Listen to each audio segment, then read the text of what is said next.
सल्ला नाही काही. उद्या तुमच्या सर्वांच्या आशीर्वादाने माझ्या नावापुढे अजून काय अनेक पद जरी लागली तरी माझ्या नेत्या रश्मी दीदी तुम्हीच असणार.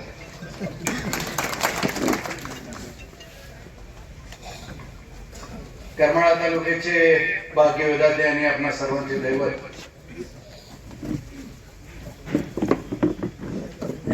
लोकनेते दिगंबरजी बागल मामांना विनम्र अभिवादन करून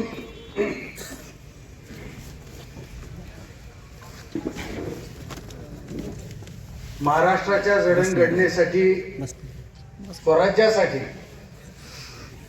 ज्यांनी आपल्या चिरंजीवाला तयारच नाही तर चिरंजीव उद्या स्वराज्य कसा घडवेल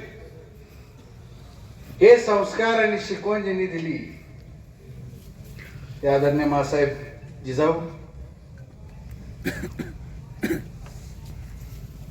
माझ्यासारख्या युवकांनी ज्यांच्याकडून प्रेरणा घ्यावी.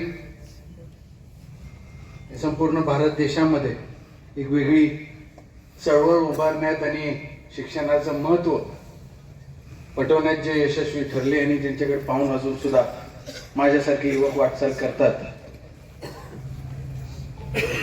ते स्वामी विवेकानंद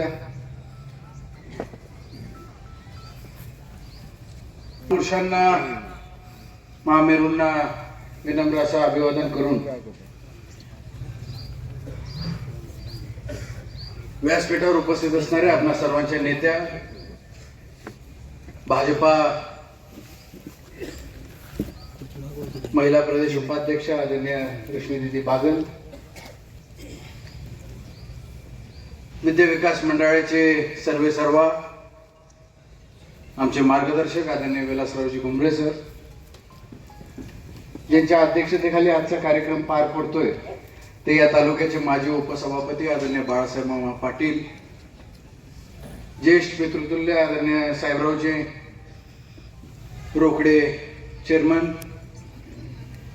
व्यासपीठावर उपस्थित असणारे भाजपाचे जिल्हा सरचिटणीस माझे सहकारी आदरणीय गणेश भाऊ चिवटे, भाजपाचे प्रथम उपनगर अध्यक्ष या शहराचे ज्यांची बिनविरोध आता निवड झाली ते आपल्या शहराचे होतकरू सुपुत्र युवा नेते आदरणीय अतुलजी फंड. व्यासपीठावर आता मान्यवर बरीच उपस्थित आहेत त्यामुळे कृपया करून सर्वांची दिलगिरी व्यक्त करून उपस्थित असणारे सर्वच आजी माजी पदाधिकारी माझे सर्व सहकारी माझे युवक मित्र, समोर उपस्थित असणाऱ्या माता भगिनी, खास करून माझी भेट घेण्यासाठी आमच्या सर्वांचे हितगुज ऐकण्यासाठी सूचना नेत्यांकडून काय आहेत सरांच्या काय आहेत हे आवर्जून ऐकण्यासाठी म्हणून उपस्थित राहिलेले भाजपावर आणि बागल गटावर प्रेम करणारे सर्वच माझे शुभचिंतक हितचिंतक, प्रथमतः आपणा सर्वांचे मी आभार मानतो. आपण सर्वजण उपस्थित राहिला. बऱ्याच जणांनी तोंड भरून आमचं कौतुक देखील केलं. मी दिगंबररावजी बागल मामांचा मुलगा म्हणून तुमच्यामध्ये काम करतो. मामांचं नाव चालवण्याची रश्मी दीदी असतील नसतील, मी असेल नसेल किंवा इतर व्यासपीठावर कुणी असेल नसेल, ते नाव चालवायला व्यक्ती लागणार नाही असं ते नाव आहे. उचललं तर बरं होईल दादा तुम्ही. त्या नावाला चेहऱ्याची गरज नाही,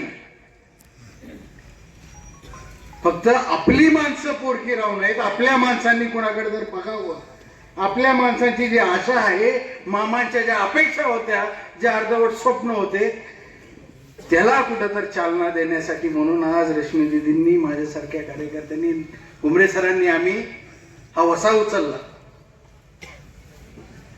काम करतोय. आता माझ्या मित्रांनी सांगितलं की वनवास ही वस्तुस्थिती आहे. मामींची आमदारकी झाल्याच्या नंतर तसं पाहायला गेलं तर खऱ्या अर्थाने सत्तेचा सहभाग आपल्याला नाही राहील. पण अलीकडच्या काळामध्ये देर आहे दुरुस्त आहे अशा पद्धतीने रश्मी दीदी जेव्हा तुमच्या नेतृत्वात आपण आदरणीय मोदीजींचं नेतृत्व पाहून, आदरणीय देवेंद्रजी फडणवीस साहेबांचं नेतृत्व पाहून भाजपामध्ये प्रवेश केला आणि आपण भाजपाचा एक अविभाज्य भाग झालो. तिथून पुढं कुठं तर दिवस आपले बदलले. आजचे आमदार असून सुद्धा आमदार नसल्यासारखे आणि आपल्याकडे अधिकार नसताना सुद्धा आपण आमदाराचं रूप करतोय. हे दिवस आज बागलघाटाचे आले, फक्त त्यांच्या आशीर्वादाने आले.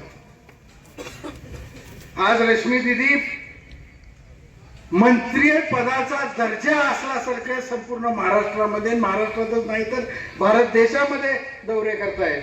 ती ताकद त्या पक्षाने आज आपल्या पाठीशी उभी केलेली आहे आणि त्याचा विश्वास आपल्यावर आहे की दिगंबररावजी बागल मामांची मुले, यांचे संस्कार, यांचं वागणं, यांचं कर्तृत्व कधीही वाया जाऊ देणार नाही. ती मुलं ह्या हेतून तो पक्ष आज आपल्याकडे बघतोय, फार मोठ्या जबाबदारीने बघतोय. पहिली परीक्षा आपण नगरपालिकेची पार पाडली. त्यात थोडासा आमचा अभ्यास म्हणा, आमचा प्रयत्न म्हणा कमी पडला. पाहिजे असं यश आम्ही घेऊ शकलो नाही, पण माझ्या सर्व सहकारी नगरसेवकांच्या माध्यमातून काल यशस्वीरित्या बैठका पार पाडल्यानंतर आदरणीय पालकमंत्री जयभाऊ गोरेंच्या मार्गदर्शनाप्रमाणे आपण सत्ता परत एकदा करमाळा शहरामध्ये भाजपाची करू शकलो, उपनगराध्यक्ष करू शकलो. उद्या आपण समित्या स्थापन करणार, आपण या करमाळा शहराचा चेहरा मोहरा बदलणार. ते का तर आपल्याला संपूर्ण तालुक्यात, मतदारसंघात आणि या जिल्ह्यामध्ये एक संदेश द्यायचा आहे की काम करण्यासाठी माध्यम भाजप आहे आणि करमाळा मतदारसंघातून काम करू शकले तर बागलच करू शकतील, याच माध्यमातून करू शकतील, हा संदेश आपल्याला द्यायचा. मी अनेक वेळा म्हणलो, माझे आता चंद्रशेखर जोगळेकर असतील, आता नितीन चोपडे आहेत, बरेच सूत्रसंचालक असतात, बरेच वक्ते होते, भावी आमदार, भावी आमदार, भावी आमदार, कृपया करून मला भावी आमदार म्हणून. राजाचा पोरगा राजा होणार ही जेव्हा राजे महाराजे होते तेव्हा, राजकारणात राजाचा पोरगा राजा होत नाही. त्या पोराचं कर्तृत्व राजा होईल का नाही ठरतं. आणि आपण राज्य करण्यासाठी नाही, आपण सेवा करण्यासाठी. राजकारण, समाजकारण ही राजा म्हणून करायचं नसतं. राजा राजकारणात नसतो. आपल्याला जनतेची सेवा करायची, आपल्याला मामांच्या संस्काराप्रमाणे वागायचंय. त्यामुळे कृपया करून तुम्ही माझे बंधू आहात, थोरले, माझे पितृतुल्य आहात, मातृतुल्य आहात, सर्वांना माझे हात जोडून विनंती आहे, कृपया करून भावी आमदार काय मला म्हणू नका. तुमचं कष्ट, माझं कष्ट हे आपलं भवितव्य घडवणार आहे, हे आपलं भवितव्य ठरवणार आहे. आणि ज्याच्या नावात दिगंबरराव बागल नाव येते त्याला आमदार लागावं का नाही, फरकच काय पडतो. आहे का या जगाच्या पाठीवर कुठला नशीबवान पोरगा ज्याला म्हणता येईल की दिगंबरराव बागलचा पोरगा आहे मी? आहे का कोण म्हणू शकाल असं? एकटा दिग्विजय बागल म्हणू शकतो, मी नशीब जन्मी जन्माला आलोय. एवढ्या मोठ्या नशिबापुढं आन खान मान्य मंत्री हे सगळं गहू नाही माझ्यासाठी. फक्त माझ्या वडिलाचं जे अपूर्ण राहिलेलं स्वप्न आहे, हे जनसेवेचं, जनहिताचं, ते अविरतपणे करत राहायचंय, हे आम्ही दोघांनी ठरवलेलं आहे. यासाठी तुम्ही सर्वांनी आमच्या पाठीशी राहा. आता सटकू देत नाही, काळजी करू नका. योग्य ठिकाणी आहोत आपण सर्वजण.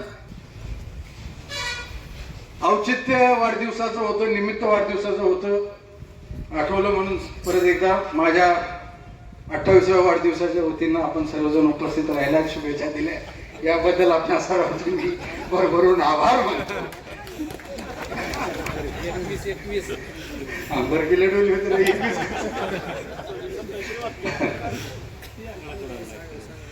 29 ला आमदार कोण होईल कोण नाही पेक्षा तुमच्यापैकी प्रत्येक जण आमदार होईल याचं स्वप्न बघा. तुम्ही आमदार म्हणून इथं वागताल वावरताल ह्याचं स्वप्न बघा. आमदार कोण व्यक्ती होणार नाही. आमदार जर तालुक्याला या मतदारसंघाला करायचा असेल तर त्या दृष्टीने प्रयत्न करा. त्याला माध्यम हे भारतीय जनता पार्टीच आहे. मी तेच सांगत होतो, निमित्त औचित्य हे वाढदिवसाचं होतं. सर्व ज्येष्ठांनी, सर तुम्ही, काकांनी, दिदींनी मला सांगितलं की आजच्या निमित्ताने बैठक ठेवू, कारण की आम्हाला भीती होती की आचारसंहिता लागते का. गुरुवार म्हणले, शुक्रवार म्हणले, आज म्हणले, आता 15 म्हणतायत. काय बॉसच्या डोक्यात येत नाही जोपर्यंत सुप्रीम कोर्टाच्या आदेश त्या पद्धतीने होत नाही, निवडणूक आयोग जोपर्यंत सांगत नाही तोपर्यंत ही निवडणूक लागणारी अटळ, पण तोपर्यंत निवडणूक लागेल याचं काही खरं नाही. पण जेवढा मुदत, जेवढा वेळ आपल्याला भेटतोय त्याचा आपण वापर करू. तर त्या निमित्ताने ही बैठक विचार विनिमयाची ठेवली. जिल्हा परिषदेचे गट 6 आहेत, तालुक्यात गण 12 आहेत, मतदारसंघात 2 गट आहेत. जवळपास नाही म्हणलं तर 2.5 पावणे 3 नाही 2 सव्वा 2 आपल्याकडे पंचायत समिती गण आहे. त्या दृष्टीने सर्वच्या सर्व ठिकाणी भाजपचे उमेदवार कसे उभा राहतील आणि फक्त उभाच राहणार नाही तर निवडून कशी येतील या दृष्टीनं आम्ही सर्वजण विचार करतोय. वरिष्ठांच्या सूचना देखील तशा आहेत. आता हे करत असताना मी समजू शकतो प्रत्येक ठिकाणी आपला उमेदवार निवडून येईलच असं नाही, आणि प्रत्येक ठिकाणी पडलच किंवा आपण कमीच पडू असं सुद्धा नाही. पण मला एक खात्री निश्चित आहे की मागच्या वेळेसपेक्षा चांगली वाढ भाजपाच्या होणाऱ्या सर्व पदाधिकाऱ्यांमध्ये होईल याची मला खात्री निश्चितपणे आहे. जिल्हा परिषदेचे सदस्य वाढतील, पंचायत समितीचे सदस्य वाढतील, पण पुढे जाताना दुसरा मार्ग युतीचा देखील आहे.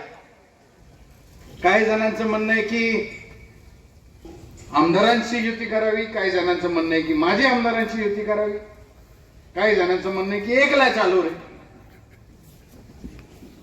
कुठला जरी आपण मार्ग निवडला की निवडायला अजून वेळ, त्याला अजून वेळ आहे, आपण ठरवू शकतो. पण फक्त घोकून होत नसतं.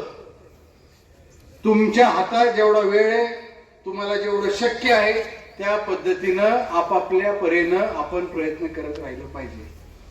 गटवाईज बैठका झालेल्या आहेत, काही ठराविक गाव बोलून आम्ही चर्चा केलेली आहे. अजून काही गावांमध्ये आम्ही जाऊन विचार विनिमय करतोय, प्रमुख कार्यकर्त्यांचं मत जाणून घेतोय. आणि उद्या परवापासून म्हणतो 1-2-3 दिवसापासून माझा गाववाईज दौरा मी सुरू करणार आहे. कारण की जनसंपर्क पुढं काही टिकत नाही. जनसंपर्क ज्याचा दांडगा आहे हे ब्रीद वाक्य मामांचंच होतं. आणि राजकारण काळासह बदलत जाणार आहे. काळासोबत आपल्याला सुद्धा बदलत राहावं लागणार आहे, मग आपण त्या राजकारणामध्ये राहतो. पण राजकारणाचं सगळ्यात महत्वाचं जे गमक आहे ते कधीही बदलणार नाही, तो म्हणजे जनसंपर्क. जोपर्यंत आपण जनतेच्या संपर्कात आहोत, जनतेच्या सेवेत आहोत, तोपर्यंत जनता आपल्याला कधी विसरणार नाही. हे बंधूंनो, आपल्याला विसरायचं नाही. आपापल्या पद्धतीनं परीनं आपण सर्वजण माणसांपर्यंत पोचा जावा.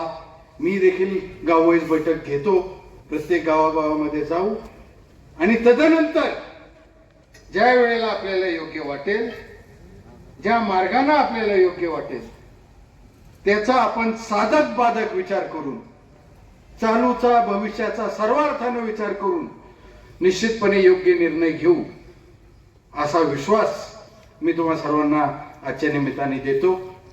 परत एकदा आपण सर्वजण आलात, माझ्या 27व्या-28व्या वाढदिवसाच्या निमित्ताने मला शुभेच्छा दिल्या, याबद्दल सगळ्यांचे आभार मानतो आणि माझं मनोगत थांबवतो. धन्यवाद. जय हिंद, जय महाराष्ट्र.